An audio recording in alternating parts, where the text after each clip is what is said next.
축복합니다. 아멘. 본문 말씀 한번 띄워주시겠어요? 오늘 제가 좀 바로 말씀을 들어가겠습니다. 본문 말씀 히브리서 11장 21절 말씀인데요, 한 절입니다.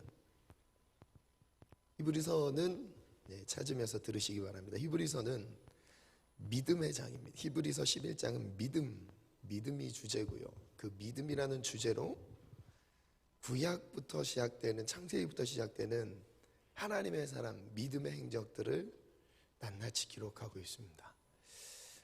그 중에 한 인물을 소개하는데 야곱입니다. 여러분, 야곱의 일생에서 야곱의 믿음, 야곱을 한 절로 소개하고 있는 게 21절이거든요. 21절에 야곱이 믿음으로 무엇을 했는지 한번 같이 읽어보겠습니다. 시작. 믿음으로 야곱은 죽을 때에 요셉의 각 아들에게 축복하고. 잠시만요. 야곱은 믿음으로 축복을 하는데 야곱의 인생에 정말 기억될 만한 많은 사건들이 있었어요. 그런데 많은 베델에서의 사건도 있고요, 삼촌 라반의 집에 쫓기면서 그곳에서 하나님께서 큰 부를 이루게 하시고 자녀의 축복을 나눴던 것도 기록되어 있고요. 그리고 또한 장자권을 받았던 그런 것도 있습니다. 그런데 띄워주세요. 성경에서는 야곱의 인생의 믿음 행적을 정말 간단하게 소개해요. 야곱이 죽을 때에 요셉의 각 아들에게 축복합니다. 이게 믿음으로 행했던 거예요. 다음 또 읽어볼까요? 시작. 그 지팡이 머리에 의지하여 경배하였으며. 야곱의 인생은 축복이 믿음의 행적이었어요. 창세기 49장 말씀 띄워주실래요? 창세기 49장 말씀을 띄워보니까 하나님께서 야곱을 통해서 자녀들에게 복을 주시는데 28절 읽겠습니다. 시작. 이들은 이스라엘 12지파라. 이와 같이 그들의 아버지가 그들에게 말하고 그들에게 축복하였으니. 12명의 자녀들에게 한 명씩 이름을 불러가면서 축복해 주는 내용이 창세기 49장 1절부터 마지막까지의 내용입니다. 즉 아브라함부터 시작된 믿음의 역사, 아브라함과 이삭과 야곱 그리고 요셉으로 쭉 이어지죠. 그런데 아브라함과 이삭과 야곱까지는 아브라함의 하나님, 이삭의 하나님, 야곱의 하나님은 많이 들어봤죠. 근데 요셉의 하나님 많이 들어보셨어요? 안 들어보셨죠? 아니면 므낫세의 하나님 들어보셨어요? 안 들어보셨죠? 아니면 또 누가 있을까요? 유다의 하나님, 나의 하나님 못 들어보셨죠? 아브라함과 이삭과 야곱까지는 그 한 사람 한 사람으로 하나님이 어떤 분인지를 소개하시는데, 이제 야곱 이후에 야곱의 자손들을 통해서는 하나님이 더 확장되게 나타나기 시작해요. 하나님의 축복이 엄청난 확장을 이룹니다. 그게 자녀들을 통해 확장되었어요. 자, 그 마지막 부분 또 한번 읽어볼게요. 축복을 어떻게 했냐? 축복을 시작. 곧 분량대로 축복하였더라. 자, 오늘 메시지의 핵심이 여기 있습니다. 하나님이 우리를 축복하시는데 하나님은 오늘도, 저는 확신해요, 예배 들어올 때부터 먹먹한 감동이 있었습니다. 하나님이 이 자리에 함께 계시는구나, 이게 느껴지는데 너무 감사하더라고요. 우리가 뭔데 부족하고 연약하고 죄 많고 허물 많은 하나님을 아버지로 부를 만한 자격이 하나 없는 나, 근데 하나님이 이곳에 지금 임재하고 계세요. 느껴지십니까? 아멘. 아멘. 하나님이 분량대로 축복을 하시는 거예요. 그러면 무슨 뜻이냐? 하나님은 여기에서 지금 은혜를 쏟아 부어주고 계시는데 하나님의 은혜가 큽니다. 그런데 그 은혜가 큰 게 문제가 아니에요. 하나님의 은혜가 큰 게 문제가 아니라 각자마다 갖고 있는 그것을 담을 수 있는 용량이 정해져 있어요. 어떤 사람은 종재기만한 크기의 작은 그릇으로 나온 사람이고요. 어떤 사람은 밥사발 만한 그릇으로 주님을 찾는 사람이 있습니다. 또 어떤 사람은 큰 대접으로 나온 사람이 있어요. 그럼 은혜의 비가 쫙 내리고 있습니다. 얼만큼 담길까요? 은혜만큼 담길까요? 분량만큼 담길까요? 분량만큼 담기는 거예요. 그러면 하나님의 은혜를 누리는 정말 중요한 키는 어디에 있냐면 분량을 준비하는 겁니다. 그 메시지가 창세기 49장의 내용이에요. 창세기 49장에 야곱의 12아들을 쭉 소개하면서 그 아들의 삶을 얘기하시고 그 다음에 그들의 삶이 어떻게 될 것이라는 것을 예언하세요. 그런데 참 신기한 것은요, 축복하였다라 이렇게 말씀하셨는데 분명히 28절에 축복했다라고 얘기했죠. 그런데 여러분 시간 날 때 49장을 자세히 읽어보세요. 축복이 아니라 저주를 남긴 아들도 많아요. 신기하지 않아요? 축복을 했는데 어떤 아들은 저주로 축복을 했어요. 그 대표적인 인물을 몇 명 제가 오늘 소개해 드릴 거예요. 여러분, 내가 앞으로의 인생을 살아가는 데 있어서 복을 받고 싶으신 분 아멘? 아멘. 진짜 복을 받고 싶으신 분들은 아멘? 아멘. 여러분 모두가 다 복 받았으면 좋겠어요. 근데 그 복은 어디에서 결정되느냐? 부모와의 관계에서 결정됩니다. 그게 야곱의 인생을 통해서 자녀들이 어떤 복을 받는지를 그대로 보여주고 있어요. 여러분 아무리 뜨겁게 기도해도 부모와의 관계가 막혀있는 사람은 복이 오다 멈춥니다. 막혀있어요. 절대 복 못 받아요. 제가 부모와의 관계가 틀어졌는데 그 안에 상처와 묶임이 있는데 복을 받았다 한 명도 못 봤어요.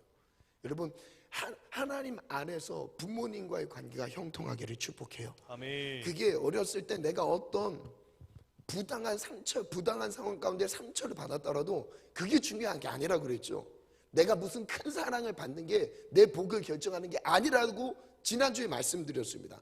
내 복을 결정하는 것은 순종이라고 말씀드렸어요. 내가 부모님에 대한 순종, 부모의 권위를 인정하고 존재로서 내가 받아들이는 것, 이거 하면요 순종할 수 있습니다. 아멘. 아멘. 자, 우리 첫 번째 메시지를 가볼게요. 첫 번째 메시지가 아니라 야곱의 12아들을 먼저 한번 소개해 보겠습니다. 창세기 한번 띄워주세요. 35장이죠. 제가 읽어볼게요. 레아의 아들들은 잘 보세요. 첫 번째 아내가 레아예요. 이름 야곱의 장자라고 소개합니다. 루벤과 그 다음 시몬, 레위, 유다, 이사갈, 스불론, 그 다음 라헬이죠. 두 번째 아내. 라헬은 요셉과 베냐민을 낳았어요. 야곱이 라헬을 엄청나게 사랑했어요. 그래서 그 아들이 제일 사랑스러웠던 거예요. 그 아들의 이름이 요셉입니다. 그리고 베냐민도 끔찍하게 사랑하죠. 그 다음 절 25절 이제 종들입니다. 라헬이 임신을 하지 못하는 상황 가운데서 몸종을 보냈습니다. 야곱한테. 그래서 몸종과 야곱의 관계 안에서 종의 아들들이 태어나요. 그 아들들의 이름이 단과 납달리입니다. 그리고 26절 레아의 여종 실바라는 여종도 있었어요. 그로 인해서 아들이 낳았습니다. 갓과 아셀이니 이들은 야곱의 아들들이요 바단 아람에서 그에게 낳은 자더라. 표를 한번 띄워주시겠어요? 레아를 통해서 낳은 6명의 아들이 있었어요. 아이를 많이 낳았어요. 6명의 아들을 낳았어요. 장자라고 제가 소개했죠. 라헬을 통해서 2명의 아들을 낳았고 종의 아들 4명이 등장합니다. 자, 오늘 메시지 안에서 중요한 포인트가 5명의 인물을 소개할 거예요. 루벤과 시므온, 레위, 그리고 유다와 요셉, 이 5명을 소개할 거예요. 왜냐하면 축복의 49장 축복의 내용 가운데 이 5명의 인물이 정말 중요해요. 나머지는 거의 한두 절로 소개하고 끝납니다. 이 5명의 인물을 한번 잘 살펴보세요. 자, 첫 번째, 준비되지 못한 그릇을 소개할 겁니다. 제가 그릇에 대해 얘기했어요. 분량이 중요하다. 하나님이 우리에게 복을 주시고자 하시는데 준비된 만큼 주시는 거예요. 준비되지 않은 이상으로 주시는 것은 없어요. 이상으로 주셔도 나에게는 의미가 없습니다. 의미 담아내질 못하니까. 하나님 큰 은혜를 주세요. 이게 맞는 게 아니에요. 하나님 큰 그릇으로 준비되게 도와주세요. 아멘. 하나님의 은혜를 제한 없이 담을 수 있는 큰 용량으로, 주님 분량으로 준비되게 도와주시옵소서. 아멘. 이것이 우리의 기도가 되기를 축원합니다. 아멘. 준비되지 못한 두 부류의 그릇을 소개합니다. 첫 번째는 르우벤입니다. 정욕으로 아버지의 수치가 되는 삶, 정욕적인 삶이었어요. 그 두 번째 시므온과 레위입니다. 이 시므온과 레위는 그 감정적이었어요. 엄청나게 감정에 반응하는 사람이죠. 그래서 극도의 분을 가지고 있었습니다. 그래서 복을 잃어버려요. 분노로 아버지의 근심이 되었던 삶. 그리고 두 번째, 준비된 그릇을 또 두 명을 소개합니다. 유다와 요셉이죠. 유다는 왜 복을 받았는지, 요셉은 또 왜 복을 받았는지 한번 볼게요. 이것은 다 아버지와의 관계 가운데서 복이 풀어졌던 거예요. 그래서 마지막 결론은 뭐냐면 부모님과의 관계 가운데 내 인생의 복은 결정된다. 여러분 잘 들으셔야 됩니다. 그래서 오늘 막혀있던 모든 것들을 지난주부터 풀어가셔야 돼요. 자, 오늘 첫 번째 주제부터 가보겠습니다. 첫 번째, 준비되지 못한 그릇. 첫 번째 인물입니다. 르우벤인데요. 저는 이 르우벤을 더러운 그릇으로 소개하고 싶습니다. 이 더러운 그릇은 정욕으로 아버지의 수치가 되었던 삶이에요. 질문 한번 띄워주시겠어요? 한번 읽어보겠습니다. 시작. 르우벤은 아버지 야곱으로부터 어떤 유언을 듣게 됐나요? 아버지 야곱으로부터 들었던 유언을 한번 볼게요. 마지막 그 축복하였더라 28절이 나올 때 첫 번째 소개했던 장자 인물이 바로 르우벤입니다. 함께 읽어볼게요. 시작. 르우벤아, 너는 내 장자요, 내 능력이요, 내 기력의 시작이라. 위풍이 월등하고 권능이 탁월하다마는. 와, 여기까지는 아주 좋습니다. 하나님이 르우벤에게 주셨던 은혜가 많이 있었어요. 소개하기를 능력이 있었고요, 기력이 시작이었대요. 그리고 위풍이 월등했던 사람이래요. 탁월했던 사람이에요. 하나님이 르우벤에게 주셨던 능력은 탁월했습니다. 눈에 띌 만큼이요. 인정하시죠? 4절 문제가 드러났어요. 시작. 물의 끓음 같았은즉 너는 탁월하지 못하리니 내가 아버지의 침상에 올라 더럽혔음이로다. 그가 내 침상에 올랐었도다. 무슨 뜻이냐면 물의 끓음 같도다. 물 끓으면 어떻게 되죠? 막 뜨겁죠. 그럼 식으면 쫙 갈아줘요. 르우벤의 삶이 그랬어요. 부글부글 막 끓을 때가 있는데 그게 식어버릴 때가 있어요. 순간에 끓어오르는 그 정욕에 버티지 못했어요. 그래서 저질렀던 죄악이 무엇이었냐면 대표적으로 나오는 그 한 가지가 아버지의 침상을 더럽혔대요. 아버지의 침상에 올라서 더럽혔다. 이게 무슨 뜻이냐? 한번 말씀을 띄워주세요. 신명기 21장 17절에 보니까 반드시 그 미움을 받는 자의 아들을 장자로 인정하여 자기소에서 장자에게는 두 몫의 축복을 줍니다. 두 배의 기업을 주세요. 큰 아들, 맏아들의 권리가 무엇이냐면 다른 아들들보다 두 배의 유업을 받는 거예요. 기업을 무는 겁니다. 왜 두 배를 주시냐면 장자들을 특별히 사랑해서라기보다는 아버지가 지금까지 읽어놓은 지금까지의 유업을 이을 책임을 가지고 두 배를 받는 겁니다. 그러면 이 축복은 아버지가 갖고 있던 것들을 이을 수 있는 엄청난 기회가 되는 거예요. 그게 바로 장자에게 주어지는 거예요. 두 몫을 줄 것이니 그는 자기의 기력의 시작이라 장자의 권리가 그에게 있음이라 라고 말씀하셨어요. 그런데 어떻게 르우벤이 이 기회를 놓쳤냐? 35장 22절로 한번 띄워볼까요? 시작. 이스라엘이 그 땅에 거주할 때에 르우벤이 가서 그 아버지의 첫 비라와 동침함에 이스라엘이 이를 들었더라. 누구와 동침합니까? 아버지의 아내와 동침했어요. 네 명의 그 야곱의 그 아내를 소개했죠. 두 명은 아내였고 두 명은 그 몸종이었지만 그 몸종이었던 첩 빌하와 성관계를 갖습니다.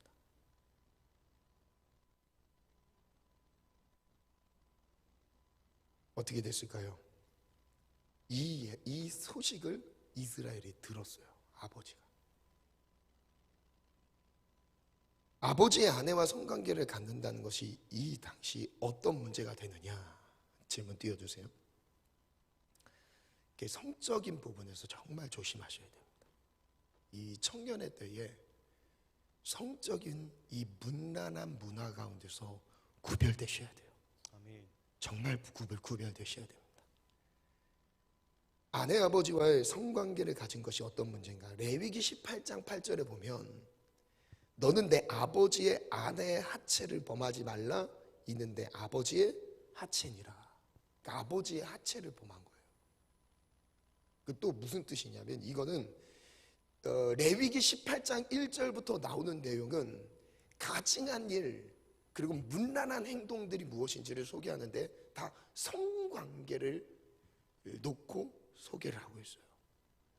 쫙 소개하고 있습니다. 그 중에 하나가 아버지와 아내와의 성관계를 금지하고 있어요. 근데 그 외에 소개할 게 정말 많아요. 레위기 18장 나중에 시간이 되면 한번 쭉 읽어보세요. 제가 한번 쭉 가까이 한번 읽어볼까요? 각 사람은 6절부터인데요. 각 사람은 자기 살부치를 가까이하여 그 하체를 범하지 말라. 나는 여호와니라. 근친 상간을 금지하셨어요. 내 어머니의 하체는 곧 아버지의 하체니 너는 범하지 말라. 그는 내 어머니인즉 너는 그의 하체를 범하지 말라. 너는 내 아버지의 아내의 하체를 범하지 말라. 쭉 나오죠. 너는 내 자매 곧 아버지의 딸이나 내 어머니의 딸이나 집에서나 다른 곳에서 출생하였음을 막론하고 그들의 하체를 범하지 말라. 내 손녀나 외손녀의 하체를 범하지 말라. 아버지의 아내의 하체를 범하지 말래. 그리고 내 고모의 하체를 범하지 말라. 이모의 하체를 범하지 말라. 아버지의 형제의 아내를 가까이하여 그 하체를 범하지 말라. 너는 내 며느리의 하체를 범하지 말라. 내 형제의 아내의 하체를 범하지 말라. 여인과 그 여인의 딸의 하체를 아울러 범하지 말며 또 그 여인의 손녀나 외손녀를 아울러 데려다가 그의 하체를 범하지 말라. 그리고 19절 여인의 월경으로 불견할 동안에 하체를 범하지 말라. 내 이웃의 아내와 동침하여 설정함으로 그 여자와 함께 자기를 더럽히지 말라. 심지어는 이 부분에서 20장으로 넘어가면 돌로 쳐 죽이라고 합니다. 그래서 문란한 행동을 이 땅에서 그치라고 말씀하셨어요. 21절을 보니까 너는 결단코 자녀를 몰래에게 쭉 하고 22절 너는 여자와 동침함 같이 남자와 동침하지 말라. 이는 가증한 일이라. 동성애에 대해서 얘기하셔. 남자끼리 성관계를 갖고 있는 거 금지하셨어요. 너는 짐승과 교합하여 자기를 더럽히지 말라. 여자는 짐승 앞에 서서 그것과 교접하지 말라. 이는 문란한 행동이다. 수간이죠. 유럽에서 있는 수간, 애완견과 성관계를 갖고 지금 이렇게 하나님이 조목조목 구체적으로 문란함이 무엇이고 성적으로 거룩해야 된다는 걸 강조하시는 이유가 있습니다. 한번 볼까요? 그 다음 제가 말씀 주신 것 한번 띄워주세요. 27절부터 읽어볼게요. 시작. 너희가 있던 그 땅 주민이 이 모든 가증한 일을 행하였고 이전에 지금 이 문화가 우리가 타락했다고 하지만 지금 가나안 땅에 있었던 가나안 7족속 안에는 이런 문화가 있었어요. 이게 문화였습니다. 성적으로 문란했던 게 가장 큰 문제였어요. 가나안 7족속 안에 질서가 없었어요. 성적인 질서가 없었습니다. 하나님은 남자와 여자를 창조하시고 둘이 합하여 한 몸을 이루게 하시며 가정을 세우시는데 감정대로 몸을 섞는 거예요. 감정대로 자기 눈에 보이는데 좋은 대로 감정대로 몸을 섞습니다. 그게 노아 방주 때 일어났던 인류 멸망의 사건 직전에 일어났던 일들이었습니다. 지금 이 시대에도 문제가 많아요. 드러나지 않지만 엄청나게 심각한 수준입니다. 하나님은 레위기를 통해서 무엇이 구별된 삶이고 하나님의 자녀로 살아가는 구별점이 무엇인지 분명하게 아주 구체적으로 이렇게 정리해 주셨어요. 이어서 볼게요. 너희가 전에 있던 그 땅 주민이 이 모든 가증한 일을 행했었대요. 그 땅이 더러워졌다고 합니다. 한번 또 읽어볼까요? 시작. 또 더럽히면 그 땅이 너희가 있기 전 주민을 토함같이 너희를 토할 너희에게 자노라. 약속의 땅 가나안 땅을 하나님이 젖과 꿀이 흐르는 땅을 선물로 주었어요. 그들이 뭔가의 노력을 해서 받았던 게 아닙니다. 하나님의 전적인 은혜와 축복이었어요. 그런데 그 땅을 차지하고 났어요. 그들이 그 땅의 원주민들을 쫓아냈습니다. 어떤 방법으로 전쟁에서 이겼습니까? 여리고성을 7바퀴 돌았어요. 그러니까 무너집니다. 물리적인 충돌이 아니었어요. 하나님의 명령에 대한 순종으로 승리를 누렸습니다. 그게 여호수아에 나오는 가나안 7족속이 어떻게 멸망시키는지, 하나님의 승리의 성전, 승리의 전쟁이, 하나님이 함께 하시는 전쟁은 어떤 방법으로 치르는지 가르쳐 주셨어요. 순종을 또 하나님의 명령을 듣고 순종하는 것이 승리였던 거예요. 저를 따라 선포해. 하나님이 함께 하신다. 하나님이 함께 하시면 그것이 승리입니다. 그것이 승리입니다. 하나님은 누구와 함께 하시죠? 막 살아가는 사람입니까? 아니에요. 거룩한 하나님이 구별한 그 사람들이에요. 그 다음 절 읽어볼까요? 시작. 29절 시작. 이 가증한 모든 일을 행한 자는 그 백성 중에서 끊어지리라. 시작. 그러므로 너희는 내 명령을 지키고 너희가 들어가기 전에 행하던 가증한 풍속을 하나라도 따름으로 스스로 더럽히지 말라. 나는 너희의 하나님 여호와이니라. 루벤은 아버지 아내의 하체를 왜 범했을까요? 이 문화에 노출되어 있습니다. 가나안 7족속의 문화, 이 주변의 주변 민족의 이 문란한 문화가 그대로 그의 삶의 열매로 나타났던 거예요. 역대상 5장 1절 말씀 한번 읽어볼까요? 시작. 이스라엘의 장자 르우벤의 아들들은 이러하니라. 르우벤은 장자라도 그의 아버지의 침상을 더럽혔으므로 장자의 명분이 이스라엘의 아들 요셉의 자손에게로 돌아가서 족보의 장자의 명분대로 기록되지 못하였느니라. 장자로 태어났어요. 첫째 아들입니다. 장자의 기업을 물을 수 있는 권리가 그에게 있었어요. 그런데 그것을 놓쳤어요. 이유가 무엇이라고요? 아버지의 침상을 더럽힌 이유 때문에 제외됐어요. 여러분, 음행이라는 거, 정욕에 의해 살아가는 삶이 이만큼 무섭습니다. 축복이 오다가도 도망갑니다. 그 다음 히브리서 12장 16절부터 17절 말씀은 이 문란한 삶의 결과로 어떻게 되는가를 보여주세요. 음행하는 자와 혹 한 그릇 음식을 판 에서와 같이 망령된 자가 없도록 살펴라. 음행하는 자랑 같이 설명합니다. 망령된 자가 없도록 살펴라. 17절에 있습니다. 시작. 너희가 아는 바와 같이 그가 그 후에 축복을 이어받으려고 눈물을 흘리며 구하되 버린 바가 되어 회개할 기회를 얻지 못하였느니라. 이 문란함과 음행, 성적인 타락은 하나님이 주시는 복을 누릴 수가 없어요. 아무리 장자라도 최상의 환경, 내가 1순위로 복을 받을 수 있는 위치에 놓였어도 이 음행은 그 모든 복을 박탈시킵니다. 그래서 음행에 노출되면 힘이 없어져요. 복음의 힘이 없어집니다. 여러분 가만히 생각해 보세요. 내가 주님을 향해 뜨겁게 기도할 수 있는 열정, 내가 주님을 위해 충성할 수 있는 힘, 거침없이 주의 이름을 부르면서 예배할 수 있는, 돈이 들어갑니까? 뭐가 들어가요? 하나님을 온전히 예배하는 그 중심의 고백들 터져나오지 않는 이유가 그 중에서 하나가 음행이에요. 정욕에 묶여있으면 그래요. 이 청년의 때, 그래서 사도 바울이 말해요. 청년의 때 정욕을 피하라 라고 말씀하셨어요. 왜냐하면 가장 쉽게 넘어질 수 있는 주제이기 때문에 그렇습니다. 저를 따라 믿음으로 선포할게요. 청년의 때에 정욕을 피하라. 정욕을 피하라. 정욕이라는 것은 맞서 싸울 문제가 아닙니다. 도망가야 돼요. 음행의 유혹은요, 맞서 싸우는 게 아니라 피해야 되는 거예요. 거리를 두셔야 되는 거예요. 그게 무너진 게 르우벤이었어요. 두 번째, 깨진 그릇을 소개합니다. 이 깨진 그릇은 시므온과 레위입니다. 시므온과 레위 두 명 분노가 아버지의 근심이 되었던 삶. 질문 볼게요. 시몬과 레위는 아버지 야곱으로부터 어떤 유언을 듣게 되나요? 유언을 들었던 내용을 한번 볼게요. 자, 시작. 시므온과 레위는 형제요 칼은 폭력의 도구로다.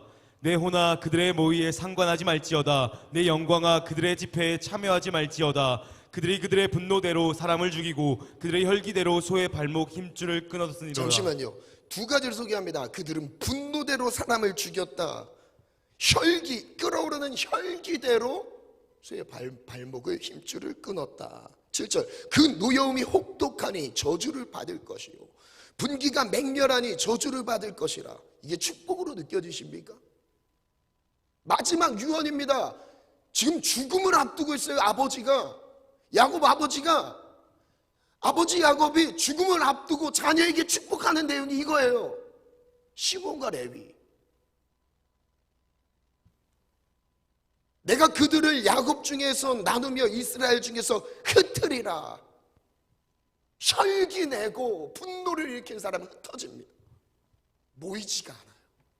모여지지가 않아요. 그래서 이 유언의 내용을 세 가지로 정리해 봤어요. 시므온과 레위에 대한 유언, 이 야곱의 유언은 첫 번째 읽어볼까요? 시작. 폭력의 도구이다. 폭력적이에요. 내면의 폭력성이 잠재되어 있다면 그것이 부모에게 근심이 될 수 있습니다. 여러분, 그게 분노가 표출되는 사람이 있지만 표출되지 않으면 사실 더 무서워요. 그게 나를 또 죽이거든요. 이 분노를 첫 번째는 폭력의 도구다라고 해요. 근데 대부분의 청년들이 이 분노를 가지고 있습니다. 두 번째, 시작. 분노와 혈기로 저주를 받게 된다.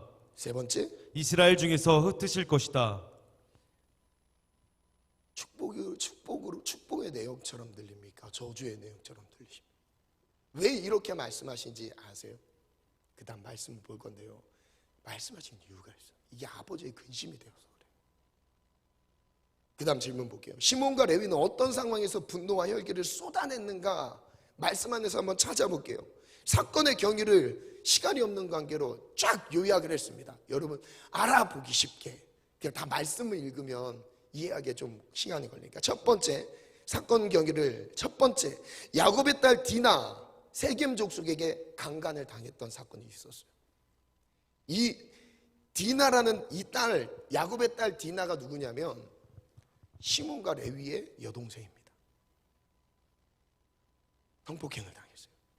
안 좋은 일이 있었죠. 이 두 번째, 세겜이 야곱에게 통혼 관계를 요청합니다. 이제 앞으로 우리 서로 자녀들 결혼시키자.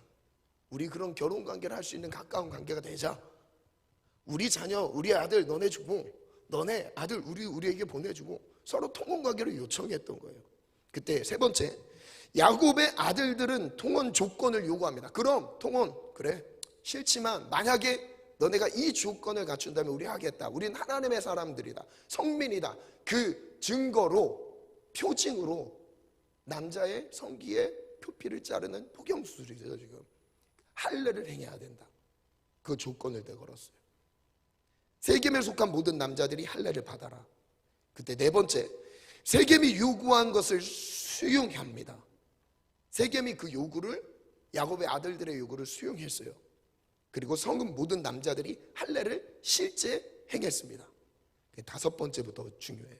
다섯 번째 한번 읽어볼까요? 시작. 할례를 받아 가장 큰 통증을 느끼는 시기에 시므온과 레위가 급습하여 세겜에 속한 모든 할례를 남자를 행한 죽인 다음에 3일째 되었을 때가 제일 통증이 크대요. 제일 큰 통증을 느끼고 있는 그 시기에 급습을 한 거예요. 남자들이 움직이지 못하니까 급습을 한 겁니다. 그리고 모든 남자들을 다 죽였어요. 누가요? 시므온과 레위가. 물론 원인 제공은 했죠. 원인 제공은 했어요. 원인이 없어서 화내는 사람이 있습니까? 여러분 화를 낼 때 이유가 없이 화내는 사람이 있어요? 분명히 이유가 있다니까요. 그런데 지금 이게 너무 지나친 거예요. 여러분 내면 안에 분노가 있는 사람은 자극이 조금 있잖아요. 그 분을 참지 못합니다. 그리고 표출해요. 여섯 번째 시작. 아버지 야곱 됨. 아버지 야곱에게 근심이 돼요. 지금 5번째, 6번째 내용만 말씀 한번 읽어볼게요. 24절, 34장 24절. 성문으로 출입하는 모든 자가 하물과 그의 아들 세겜의 말을 듣고 성문으로 출입하는 그 모든 남자가 할례를 받았습니다. 세겜에 속한 모든 사람들이 할례를 받았어요. 25절 제3일 아직 그들이 아파할 때에 야곱의 두 아들 디나의 오라버니 시몬과 레위가 각기 칼을 가지고 가서 몰래 그 성읍을 기습하여 그 모든 남자를 죽이고 칼로 하몰과 그 아들 세겜을 죽이고 디나를 세겜의 집에 데려옵니다. 디나를 데려왔어요. 27절 읽어볼까요? 시작. 야곱의 여러 아들이 그 시체 있는 성읍으로 가서 노략하였으니 이는 그들이 그들의 누이를 더럽힌 까닭이라. 물론 세겜 족속이 행했던 그 시작이 정말 잘못된 거예요. 근데 그 사람들은 그게 그 안에 문화입니다. 문화가 옳다라고 말씀드리는 게 아니에요. 근데 그 반응이 아버지가 원하는 반응이 아니었던 거예요. 아버지도 마음이 아프죠. 아버지가 제일 슬프지 않을까요? 아버지가 죽이라고 했을까요? 거기까지는 아니었어요. 근데 지나친 분노로 혈기로 이를 거슬렀어요. 34장 30절에 보니까 야곱의 심정을 느낄 수 있는 내용이 나와요. 시작. 야곱과 레이에게 이르되 너희가 내게 화를 끼쳐 나로 하여금 이 땅의 주민 곧 가나안 족속과 브리스 족속에게 악취를 내게 하였도다. 나는 수가 적은즉 그들이 모여 나를 치고 나를 죽이리니 그러면 나와 내 집이 멸망하리라. 지금 야곱은 무엇을 느끼고 있냐면 생명의 위협을 느끼고 있습니다. 자기 한 명만 죽으면 되겠지만 그게 문제가 아니라 지금 자기에게 속한 모든 사람이 죽을 위기가 돼버린 거예요. 그 반응이, 여러분, 분노는요 다시 돌아와요. 내가 분노를 표출하면 표출한 분노가 다시 나를 죽입니다. 지금 야곱이 이게 두려운 거예요.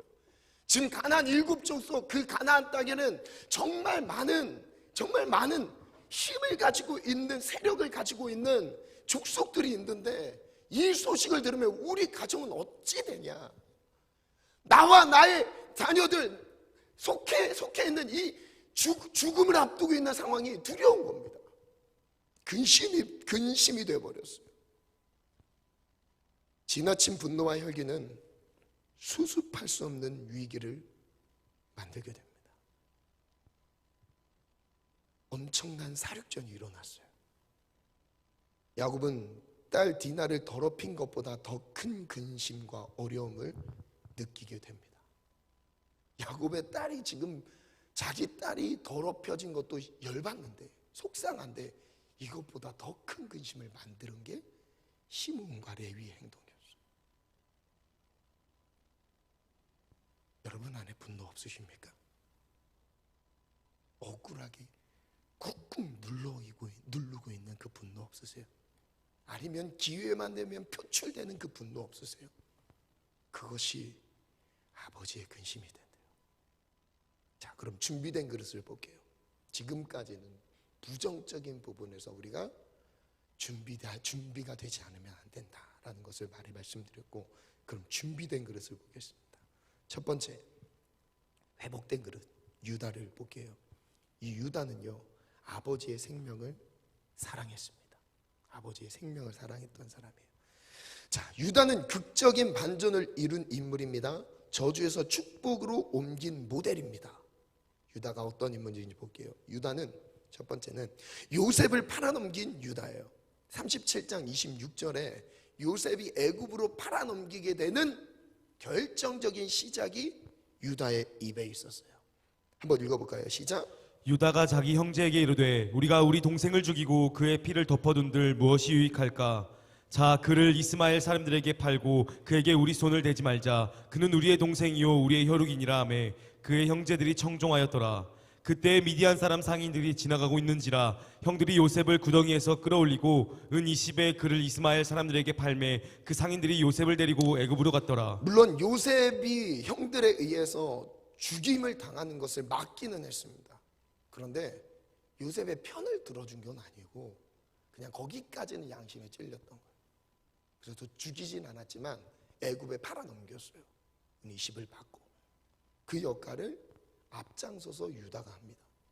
여러분 그 다음에 나오는 내용이 참 신기합니다. 무슨 내용이 나오죠? 38장에 찾을 수 있는 사람 38장 하나 한번 펴봐요. 창세기 38장을 보면 37장에 요셉이 꿈을 꾸고 구덩이에 던져지고 팔려가는 내용이 나온 다음에 38장에 갑자기 내용이 바뀌어요. 요셉 얘기가 안 나와요. 누구 얘기 나오죠? 제목이 유다와 다말이에요. 유다 얘기가 나와요. 지금 무슨 구조냐면 성경 스토리가 37장까지는 쭉 가다가 38장에 유다 얘기가 나오고 그리고 39장부터 쭉 끝까지 요셉 얘기가 쭉 나옵니다. 중간에 유다 얘기가 잠깐 들어가 있는 거예요. 왜 들어갔냐? 지금 같은 시간대에 일어나고 있는 걸 비교하고 있는 거예요. 38장에 요셉을 팔아넘긴 유다의 삶이 어떻게 됐고 애굽으로 팔려간 요셉의 삶이 39장부터 어떻게 되는지를 보여주고 있는 거예요. 지금 비교하고 있는 겁니다. 여러분 팔아넘긴 유다의 삶이 어떻게 됐을까요? 한번 볼까요? 질문을 가져봤어요. 요셉을 팔아넘긴 이후 유다에게 어떤 재앙이 임하죠? 유다의 임한 재앙, 시간이 없는 관계로 또 정리해봤습니다. 첫 번째, 유다는 가나안 사람이에요. 이방 여인. 가나안 사람 수아와 결혼합니다. 이름이 수아였어요. 아내의 이름이. 그 사이에서 3형제를 낳았어요. 엘, 오난, 셀라. 3명을 낳았어요. 그게 5절까지의 내용이에요. 그리고 두 번째 읽어볼까요? 시작. 첫째 아들 엘은 여호와 보시기에 악하여서 여호와께서 죽이셨다. 자녀의 복이 없었어요. 첫째 아들이 악했어요. 그냥 행실이 너무 악해서 하나님이 죽이셨어요. 그거를 간단하게 38장 7절에 기록하고 있어요. 3번 시작. 둘째 아들 오난도 여호와 보시기에 악하여서 여호와께서 죽이셨다. 계대 결혼이라는 그 문화가 있었는데 그거는 설명 안 하고요. 넘어갈게요. 역시 여호와 보시기에 악해서 죽임을 당했습니다. 자, 그러면 유다의 심경을 한번 느껴보세요. 어떤 느낌일까? 그 다음 4번 두 아들을 잃은 지 얼마 안 돼서 누구를 잃죠? 유다의 아내가 죽습니다. 유다의 인생 지금 주변에서 다 죽어가고 있어요. 가족들이. 5번째 시작.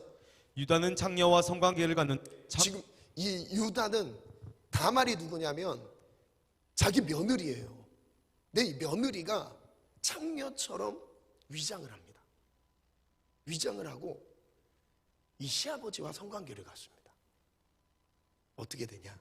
유다는 창녀와 성관계를 갖는데 창녀인 줄 알았던 여자가 며느리 다말이었다. 다말은 창녀로 위장하여 유다에게 접근했던 것이다. 결국 며느리 다말이 임신한다. 그리고 쌍둥이를 낳습니다. 그리고 6번째 시작. 유다는 며느리 다말이 임신했다는 소식을 듣고 음행한 다말을 불살라 죽이려 하지만 그의 아이가 유다 자신인 줄 알게 되고 충격을 받는다. 지금 한 장의 내용이 유다의 엄청난 고난의 삶을 압축하고 있습니다. 왜 이것을 기록했을까요? 그러면 한번 말씀 볼게요. 38장 24절부터 석 달쯤 후에 어떤 사람이 유다에게 일러 말하되 내 며느리 다말이 행음하였고 그 행음함으로 말미암아 임신했다. 유다가 이르되 그를 끌어내어 불살라라. 유다가 지금 화가 났어요. 그래서 자기 며느리가 기회다. 이 여자가 들어와서 우리 2명의 아들 죽었는데 부정탄 여인처럼 느껴졌는데 이제 죽일 기회가 명분이 생긴 거예요. 불살라 죽이자. 그런데 이 여인이 끌려 나갈 때에 사람을 보내어 시아버지에게 이르되 이 물건 임자로 말미암아 임신하였나이다. 청하건대 보소서 이 도장과 그 끈과 지팡이가 누구 것입니까? 즉 이 아버지가 여기 유다가 도장과 끈과 지팡이 3개를 가지고 자기가 지금 갖고 있는 돈이 없으니까 잠깐 이거를 물건으로 맡기고 성관계를 가졌던 거예요. 그리고 자기가 돌아올 때 이 물건 다시 받으려고 했던 거예요. 그럼 이 물건의 임자가 누군지를 이 창녀로 위장했던 다말이 보여준 겁니다. 당신이라는 거예요. 26절 유다가 그것들을 알아보고 이르되 그는 나보다 옳도다. 내가 그를 내 아들 셀라에게 주지 아니하였음이로다. 27절 유다가 그것들을 알아보고 이르되 그는 나보다 옳도다. 내가 그를 내 아들 셀라에게 주지 아니하였음이로다. 28절 유다가 그것들을 알아보고 이르되 그는 나보다 옳도다. 내가 그를 내 아들 셀라에게 주지 아니하였음이로다. 한번 글을 적어봤어요. 누구 때문인가? 왜 이리도 재수가 없는 거지? 지금 유다의 입장이에요. 내 사랑하는 아들 엘, 첫째 아들이죠. 엘과 오난을 죽인 여자를 더 이상 가까이 둘 수 없어. 이제 부정 탔다고 생각할 수 있다고 생각했어요. 분명히 저 여자 때문에 우리 가정에 죽음의 재앙이 임한 거야. 내 마지막 남은 아들마저 잃게 놔둘 순 없잖아. 얼마 후 아내도 죽게 되었습니다. 두 아들이 죽은 뒤에 이제 아내마저 죽게 됐군. 혹시 수년 전 요셉을 팔아넘긴 것 때문인가? 이제 떠오르기 시작해요. 착실하게 아버지를 섬긴 동생을 미워하고 시기한 것에 대한 벌일까? 내 사랑하는 가족들이 이제 아무도 남지 않았어. 며느리 다말의 잘못이 아니었던 거야. 아, 벗어나고 싶다. 이 재앙에서 막 벗어나고 싶은 유다의 심정이에요. 유다가 왜 축복을 받았는지 한번 볼게요. 질문을 가져봤어요. 유다가 아버지의 축복을 받을 수 있었던 결정적인 이유가 있습니다. 여러분, 유다의 삶이 평탄했습니까? 여러분, 유다의 삶, 참고로 유다 지파에서, 유다의 후손에서 예수 그리스도가 나옵니다. 유다의 후손에서 다윗 왕이 나와요. 놀랍지 않습니까? 그 조상이 흠이 없었던 조상이 아니라 흠투성인데 그것을 어떻게 반전을 이루었나? 여러분 한번 위로를 받아보셨으면 좋겠어요. 글을 한번 적어본다. 아버지 야곱은 사랑하는 아들 베냐민도 잃고 싶지 않아서 항상 곁에 두었다. 요셉을 잃고 난 다음에 야곱은 진짜 사랑하는 또 베냐민 그의 동생도 잃을까 봐 항상 곁에 뒀던 거예요. 하지만 애굽에 다녀왔던 형제들에게 참담한 소식을 전해 듣는다. 식량이 없는 기근의 시기였죠. 야곱의 아들들이 정탐꾼으로 오해를 받았어요. 애굽 총리 요셉이었죠. 자기를 지금까지는 드러내지 않았던 겁니다. 총리가 막내 아들 베냐민을 데려온다면 믿어준다는 거예요. 이 소식을 전해 들은 아버지 야곱은 불안해한다. 유다는 불안해하는 아버지를 설득해서 베냐민을 데리고 애굽으로 간다. 그 설득을 앞장서서 했던 사람이 누구였냐면 유다였습니다. 그 말씀 볼게요. 유다가 그의 아버지 이스라엘에게 이르되 저 아이를 나와 함께 보내시면 우리가 곧 가리니 그러면 우리와 아버지와 우리 어린 아이들이 다 살고 죽지 아니하리이다. 내가 그를 위하여 담보가 되오리니 아버지께서 내 손에서 그를 찾으소서. 내가 만일 그를 아버지께 데려다가 아버지 앞에 두지 아니하면 내가 영원히 죄를 지으리이다. 유다는 이런 사람이었어요. 그 뒤에 또 말씀 볼게요. 요셉은 형들을 시험하여 베냐민의 자루에 은잔을 숨겨뒀습니다. 훔친 것으로 몰아갔던 거죠. 그래서 베냐민을 남겨둘 계획이었어요. 베냐민이 애굽에 남겨져야 하는 상황에서 유다는 자진해서 베냐민 대신 인질로 되기로 한다. 자기가 인질로 잡히기를 자청해요. 아버지 야곱의 생명을 사랑했기 때문이다. 그 말씀이 기록하고 있어요. 44장 30절부터 볼게요. 함께 읽어볼까요? 시작. 아버지의 생명과 아이의 생명이 서로 하나로 묶여 있거늘 이제 내가 주의 종 우리 아버지에게 돌아갈 때에 아이가 우리와 함께 가지 아니하면 아버지가 아이의 없음을 보고 죽으리니. 지금 누구한테 하는 말이냐면 요셉에게, 지금 자기 자신을 오픈하지 않은 요셉에게 하는 겁니다. 요셉에게 뭐라고 하냐면 앞장서서 이 베냐민 대신 자기가 인질로 잡혀야 되는 이유를 다 설명해요. 그 설명 첫 번째가 아버지의 생명과 이 베냐민 아들의 생명은 연결되어 있습니다. 만약에 베냐민이 집으로 돌아가지 못하면 우리 아버지 죽어요. 제발 도와주세요. 간청하고 있는 겁니다. 하나로 묶여 있습니다. 아버지가 이 아이 베냐민이 없으면 아버지는 죽습니다. 이같이 되면 종들이 주의 종 우리 아버지가 흰머리로 슬퍼하며 수올로 내려가게 함이니이다. 수올은 지옥이라는 뜻이거든요. 고통 속으로 들어간다는 뜻이. 32절 주의 종이 내 아버지에게 아이를 담보하기를 내가 이를 아버지에게 데려오지 아니하면 영영이 아버지께 죄짐을 지리다 하였사오니. 33절 읽어볼까요? 진짜 중요한 문장이에요. 시작. 이제 주의 종으로 그 아이를 대신하여 머물러 있어 내 주의 종이 되게 하시고 그 아이는 그의 형제들과 함께 올려보내소서. 누구의 모습이 보이죠? 예수님의 모습이 보이지 않습니까? 대신 인질로 잡혀서 죄값을 치르려고 하는 유다의 모습. 앞장서서 다른 형제들 다 잠잠하고 있는데 유다는 자진해서 앞장서서 자기가 아버지의 생명을 생각하면서 자기가 그 형벌을 받겠다라는 거예요. 그 아이가 나와 함께 가지 않으면 내가 어찌 내 아버지로 올라갈 수 있으리까? 들을 건데 제가 내 아버지에게 미침을 보리이다. 제일 고민하면서 문제로 삼았던 게 아버지의 생명이었어요. 유다는 아버지의 생명을 사랑했던 사람입니다. 유다는 아버지를 위해 베냐민 대신 애굽의 종이 되기를 자청한 사람입니다. 유다는 그렇게 아버지의 생명을 사랑하는 아들이었습니다. 물론 허물은 있었지만, 물론 큰 실수 한 번은 했지만 그 실수로 인해 38장에 나오는 인생에 진짜 한순간 겪을 수 있는 잠깐의 고난이 아니었어요. 주변의 아들들이 죽어갑니다. 아내도 죽었어요. 얼마나 외로웠겠습니까? 그리고 요셉과의 관계를 얼마나 후회하고 다시 시간이 돌아간다면 돌이킬 수만 있다면 그 실수를 만회하고 싶은 마음이 얼마나 들었을까요? 근데 그것을 지금 어떻게 하고 있어요? 아버지와의 관계, 이 베냐민과의 관계 가운데서 회복하고 있는 거예요. 유다는 아버지 야곱으로부터 어떤 유언을 듣게 됐는지 보세요. 이게 정말 결정적이에요. 흠 많았던, 그리고 삶 속에서 지울 수 없는 저주의 흔적들이 많았던 유다의 삶, 하나님이 어떻게 축복하시나. 8절부터 볼게요. 시작. 유다야 너는 내 형제의 찬송이 될지라 내 손이 내 원수의 목을 잡을 것이요 내 아버지의 아들들이 내 앞에 절하리로다. 유다는 사자 새끼로다. 내 아들아 너는 움킨 것을 찢고 올라갔도다. 그가 엎드리고 웅크림이 수사자 같고 암사자 같으니 누가 그를 범할 수 있으랴. 규가 유다를 떠나지 아니하며. 자, 규는 무엇이냐면 왕이 잡고 있는 겁니다. 왕의 지팡이에요. 규, 왕의 그 권력을 상징하는 겁니다. 규가 유다를 떠나지 아니하며 왕이 유다에게서 나타난다는 거예요. 예언대로 됐죠. 다윗이 유다 지파잖아요. 그리고 역대상 역대하의 내용은 유다의 왕들을 기록하고 있는 책입니다. 역사서 중에 유다의 왕권이 어떻게 이어가고 있는지, 그 왕권이 어디까지 가는지, 예수 그리스도께 가는, 예수님은 우리의 왕으로 오셨잖아요. 예수님 우리의 왕으로 오셨어요. 만왕의 왕으로 오셨어요. 실제 왕족으로 오셨습니다. 그것을 설명하고 있는 거예요.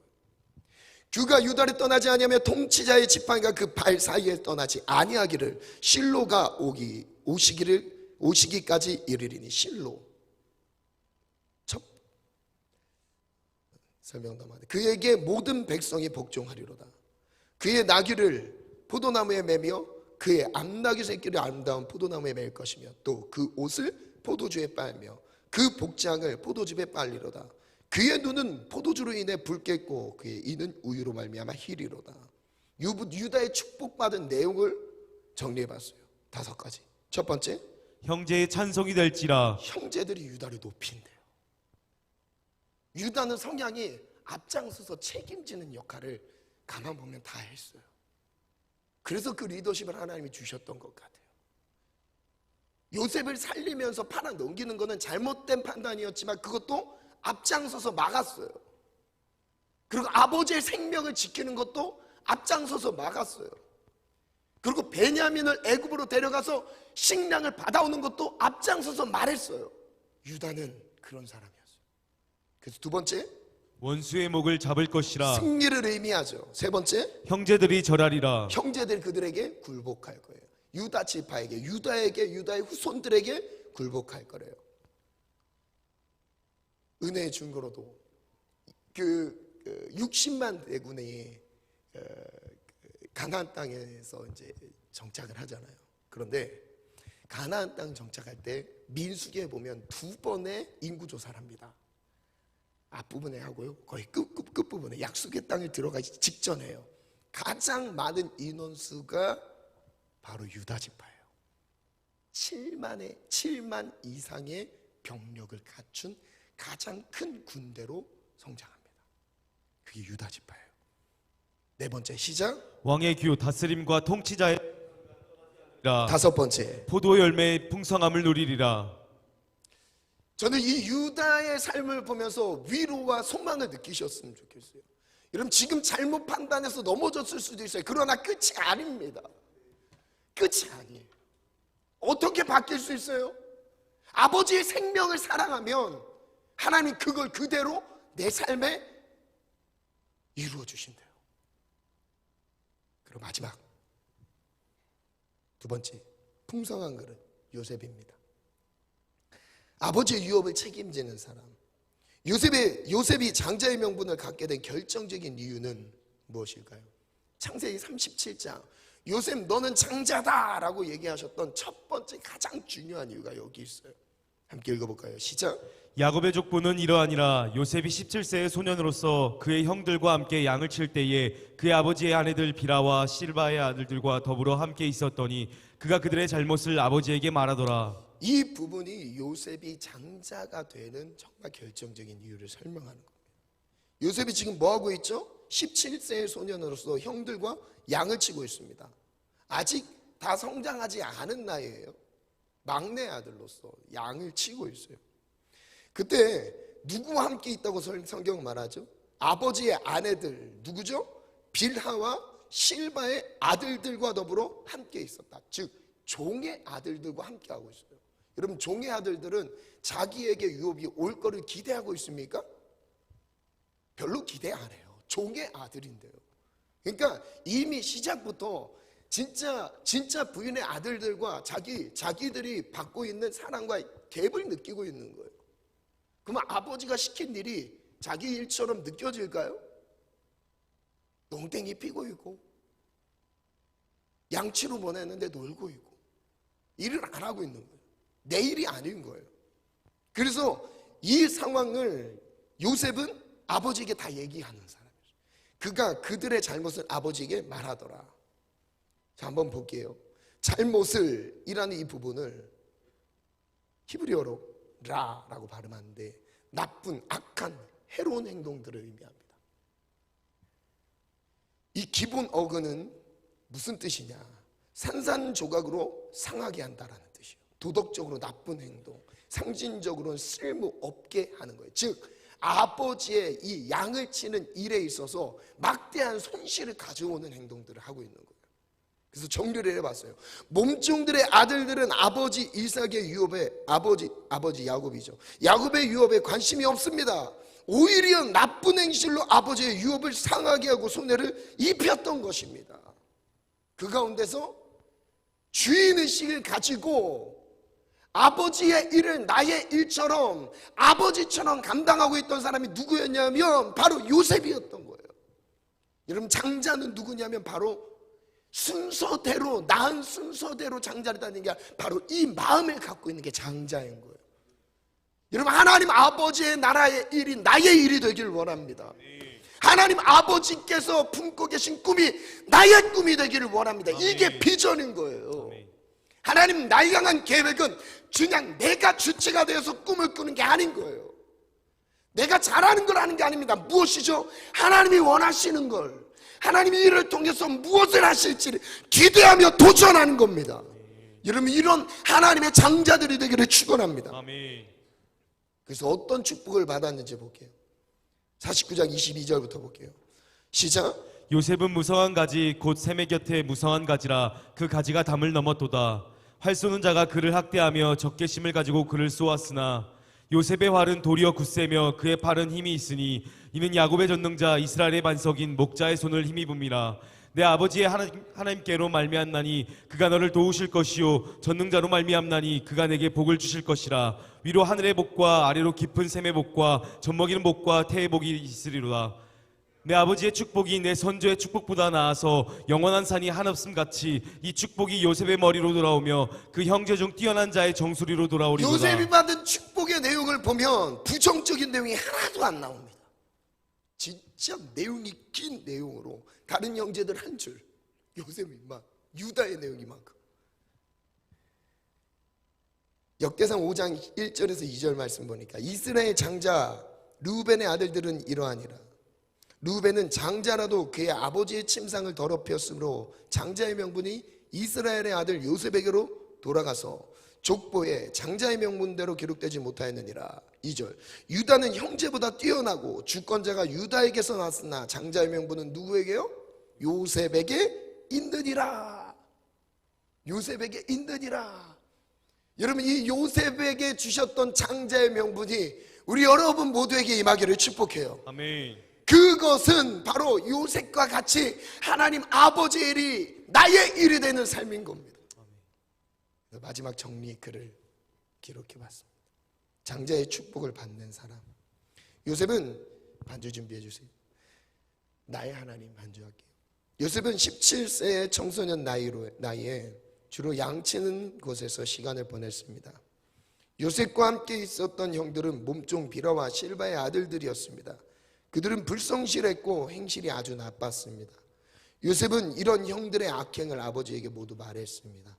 막내였지만 아버지의 유업에 대해서는 장자와 같았습니다.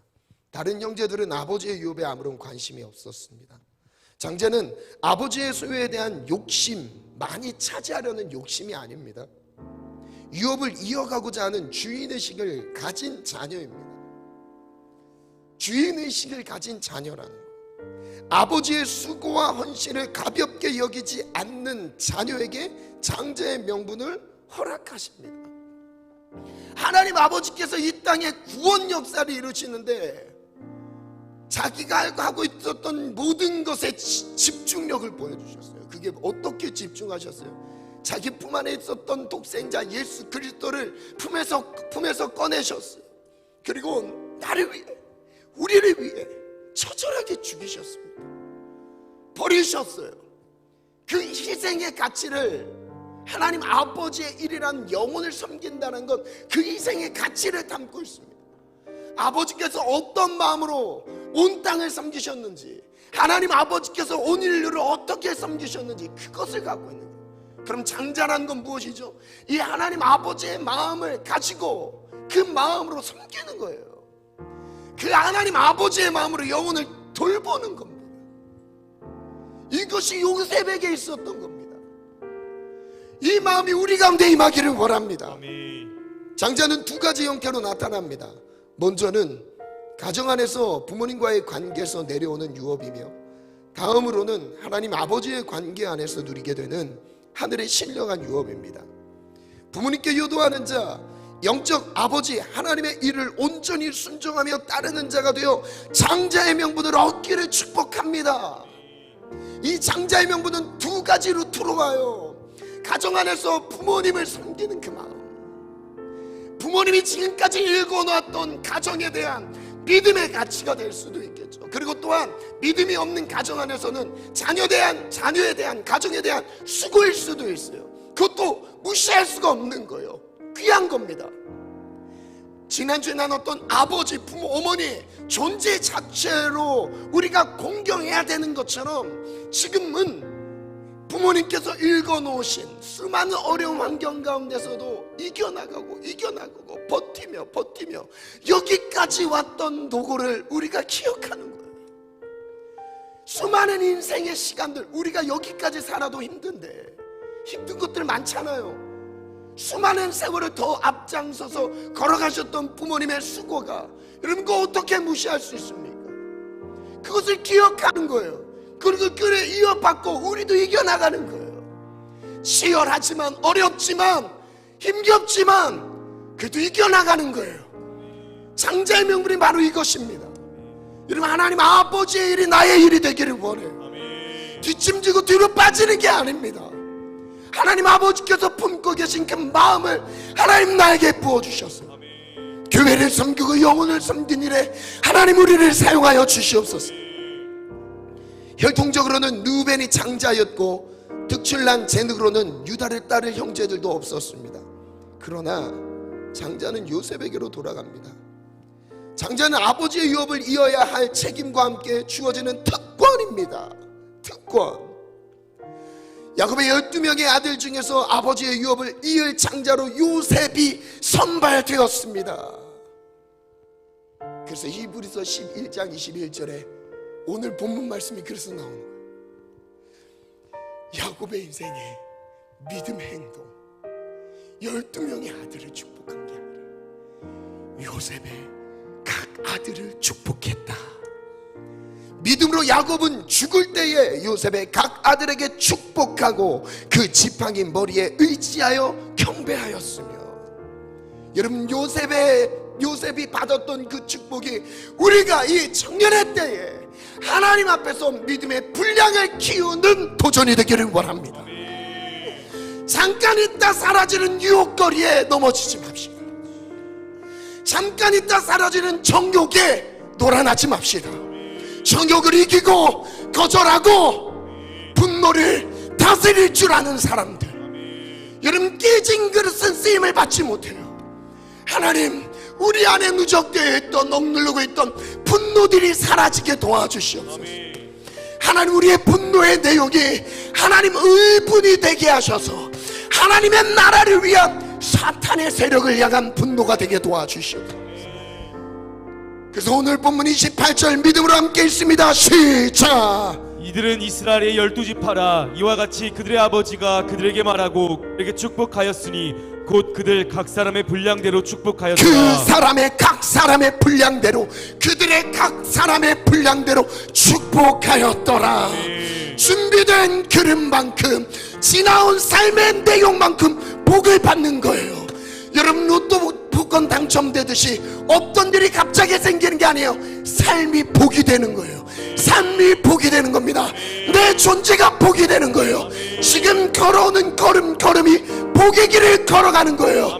여러분, 지금 당장의 열매가 보이지 않아도 청년의 때는 기억하시기 바라요. 열매를 거두는 시기가 아닙니다. 준비하는 시기예요. 그릇을 만드는 시기입니다. 여러분, 이 시기가 길지가 않습니다. 얼마 남지 않았습니다. 하나님이 준비할 수 있는 기회를 항상 주시는 게 아니에요. 하나님, 이제 우리가 축복해야 되는 위치까지 가게 될 날이 얼마 남지 않았습니다. 하나님, 복받을 준비가 되게 도와주시고 그릇이 준비되게 도와주시옵소서. 믿음의 분량이 준비되지 못해서 복을 받지 못하는 자가 없도록 하나님 경성하여 깨어있게 도와주옵소서. 우리 말씀을 기억하면서 우리 먼저 다같이 주여 삼창 기도합니다. 주여, 주여, 주여.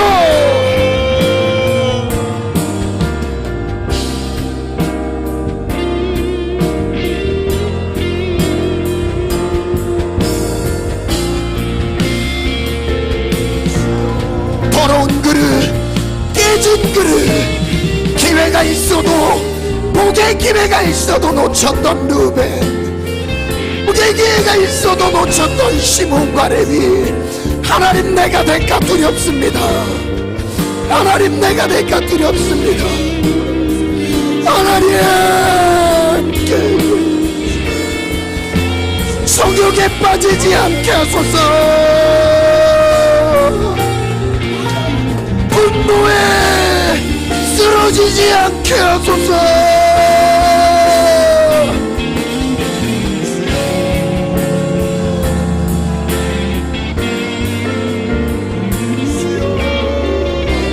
정욕을 피하라. 청년의 때에 정욕을 피하라.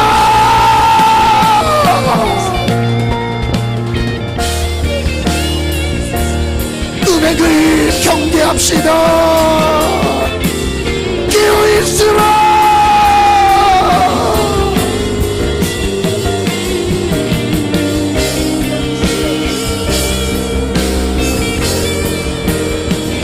우리에게 기회가 매일 있지 않습니다.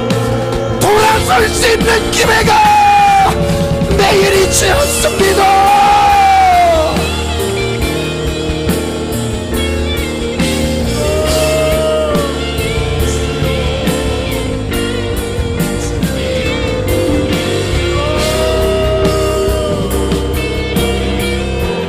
깨어있으라.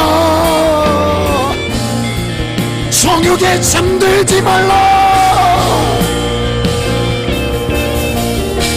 주여,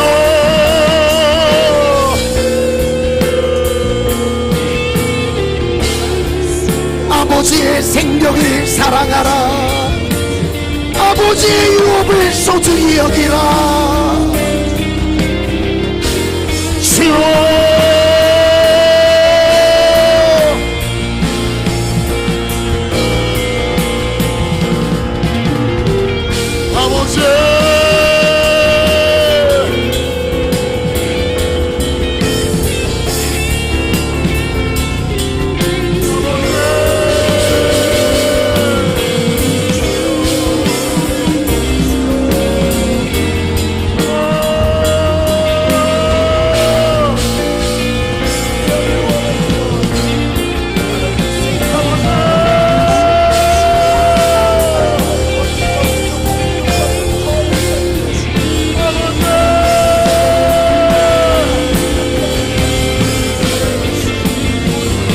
조금만 더 인내합시다. 이 청년의 때에 조금만 더 인내합시다. 거룩히 살아가 힘과 두려움을 미리 주신 나의 하나님 완전한 사랑 찬양해.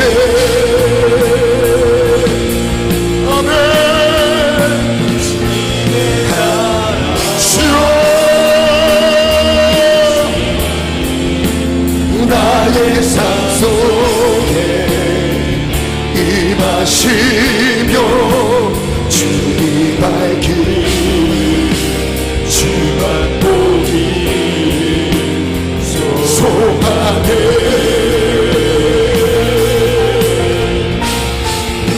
거룩히 살아가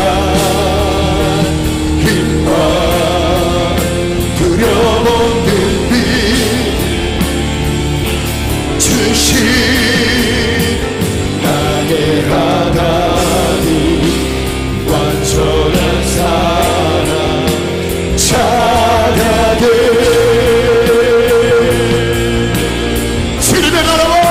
주님의 나라와 뜻이 나의 삶 속에 임하시며 주님 알기 주만 보기 소망해. 거룩히 살아가림을 주옵소서.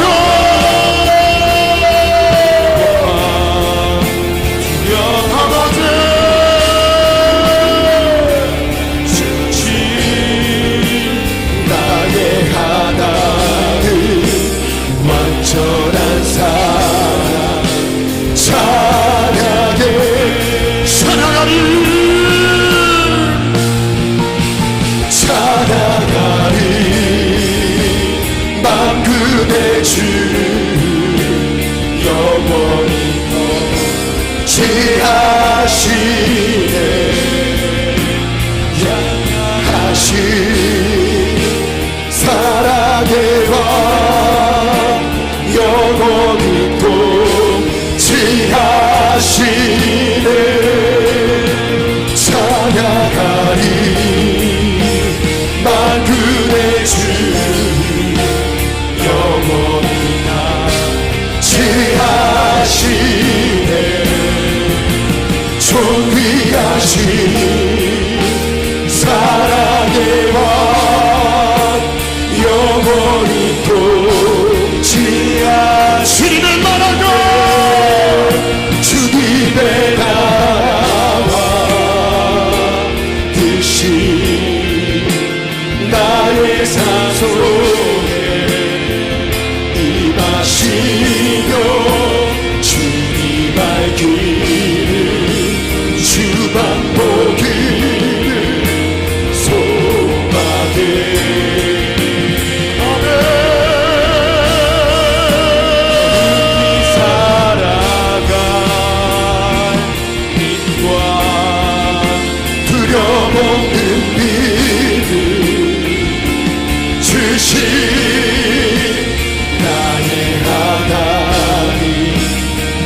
전한 사랑 자녀들. 우리 1번 기도 제목 우리 다 같이 믿음으로 선포하겠습니다. 기도 제목에 마음의 감동이 있으신 분들은 기도 제목과 함께 자리에서 일어나서 기도할게요. 감동이 있으시고 주님이 정말 내 삶을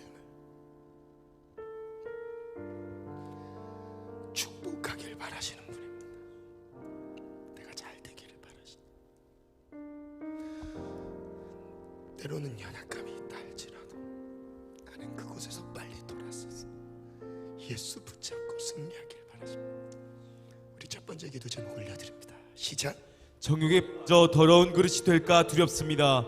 아버지의 수치가 되지 않게 하소서. 순간의 분노를 다스리지 못해서 깨진 그릇이 될까 두렵습니다. 아버지의 근심이 되지 않게 하소서.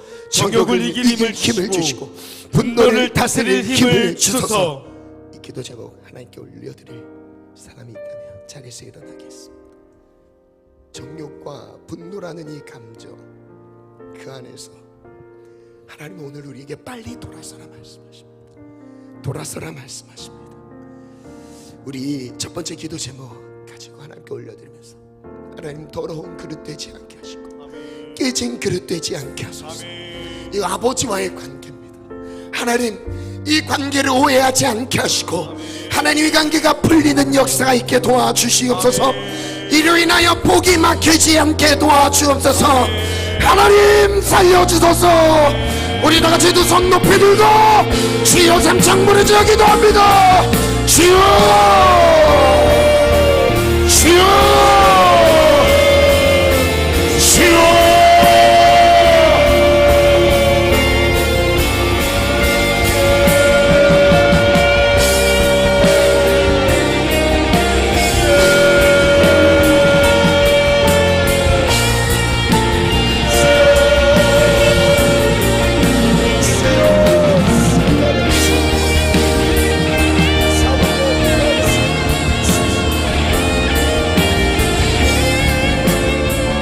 민족이 즐기고 있는 이 타락한 물러난 성문화를 정복하라. 물러난 성문화를 정복하라. 음란한 문화를 정복하라. 청년의 때에 정욕을 피하라.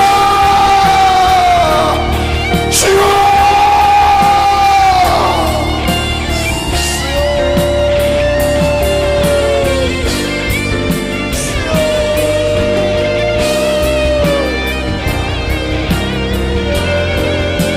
아버지의 수치가 되지 않게 없소서.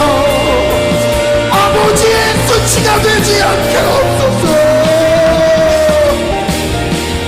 분노로 인해 깨진 그릇 되지 않게 하소서. 분노를 다스릴 힘을 주세요. 주여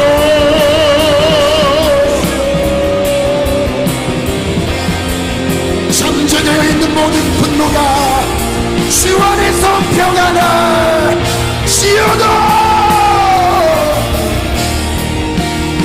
다시 한번 주여 삼차 부르짖어 기도합니다. 주여 주여 주여.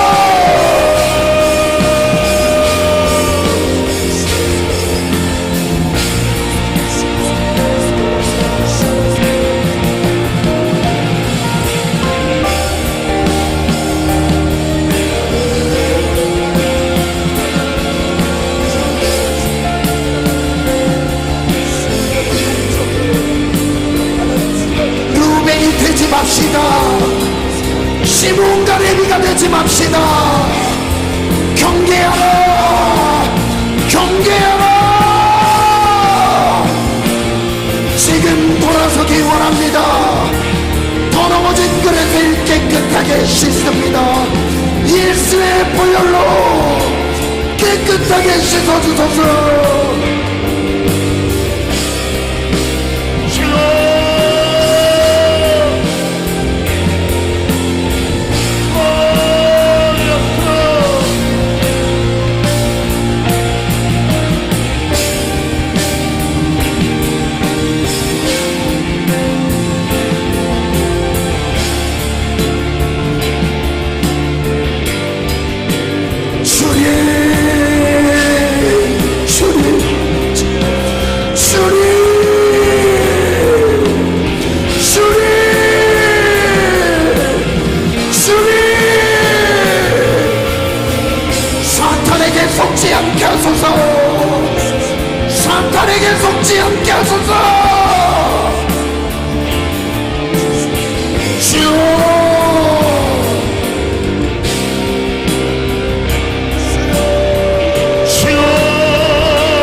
제목 믿음으로 담대하게 선포합니다. 다 자리에 앉겠습니다. 시작. 아버지의 생명을 사랑하기 원합니다. 아버지의 유업을 소중하게 여기게 하소서. 아버지의 삶을 존중하고 위대하게 여기는 자녀 되길 원합니다. 요셉처럼 장자의 축복을 받게 하소서. 유다가 아버지의 생명을 사랑했듯이 요셉이 아버지의 삶을 소중히 여겼듯이 아버지가 갖고 있었던 모든 업적들을, 모든 수고들을 소중하게 여겼듯이 하나님, 우리 아버지, 부모님, 우리 부모님에 대한 마음이 회복되게 도와주옵소서. 아멘. 때로는 여러분, 내가 원하지 않는 모양으로 나에게 상처와 아픔을 준 부모님이 계실 수 있어요. 그런데 여러분, 어른이 되보면, 이제 이 어른이 된다는 건 자녀를 낳으면 완벽한 부모는 없습니다. 완벽한 부모는 어디에도 없어요. 그런데 하나님은 우리의 완벽한 행위로 공경받기를 바라셨습니까? 아니에요. 존재예요. 존재. 아버지의 삶의 수고를 소중히 여기는 거예요. 그 내용이 어떠했든, 그 가정을 돌보고 자녀를 돌봤던 그 모든 수많은 수고들을 소중히 여기는 거, 하나님 마음이 회복되게 도와주시옵소서. 하나님 아버지 사랑이 회복되길 원합니다. 장자의 축복을 받게 하여 주옵소서. 고백을 가지고 우리 모두 다 자리에 일어나서 기도합시다. 우리 두 손을 높이 들고 주여 삼창 기도합니다. 주여, 주여, 주여.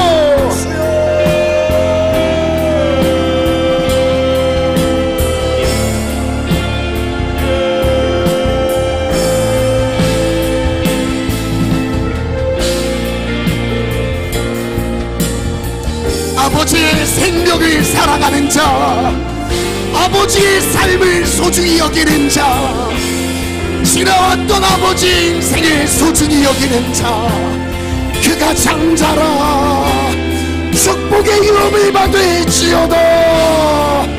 주여,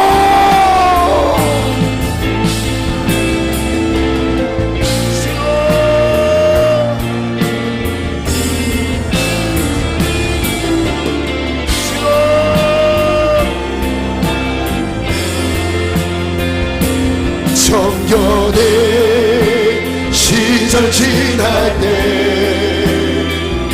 날 지으신 주님 뜻대로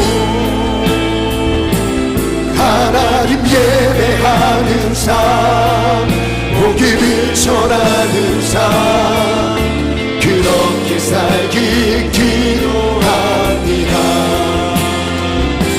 청년의 시절 지날 때 날 지으신 주님 뜻대로 하나님 예배하는 삶, 복음을 전하는 삶, 그렇게 살기. 아버지의 생명을 살아가지 못했던 지난날의 연약함이 있다면, 아버지의 유업을 소중하게 여기지 않았던 연약함이 있다면 하나님 내려놓습니다. 유다의 삶을, 요셉의 삶을 회복시켜 주옵소서. 주여,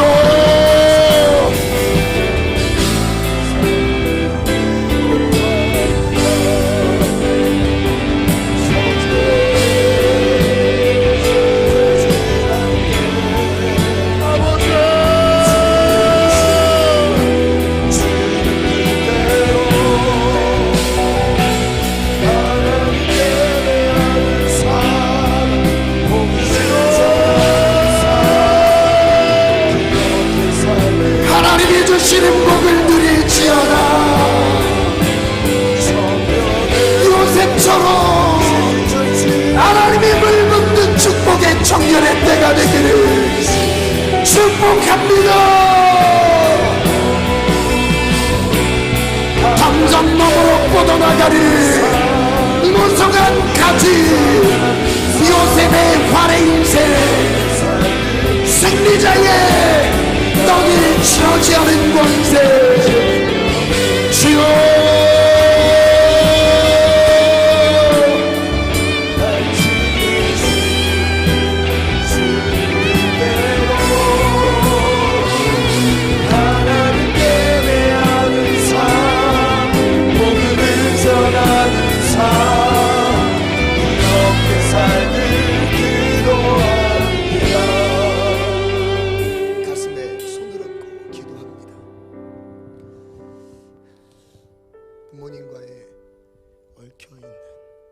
묶여있는 상처와 아픔과 그리고 오해의 문제들이 있다면 사탄의 속임수에 속지 않게 하옵소서. 부모님은 나에게 좋은 것을 주시려고 정말 여러 가지 방법들을 내 삶에 적용하려 하셨지만 그것이 또한 때로는 내 삶에 맞지 않아서 불편할 때도 많았지만, 그러나 하나님, 부모님의 생명을 사랑하기 원합니다. 부모님의 지나온 삶을 소중히 여기기 원합니다. 지금까지 걸어왔던 노고의 모든 수고의 흔적들을 소중히 여기게 도와주옵소서. 하나님, 여기에서 모두가 다 하나님의 장자로 축복받게 하소서. 마음에 묶여있는 것들을 빨리 풀어주옵소서. 이 응어리들이 빨리 녹아져 내리기를 원합니다.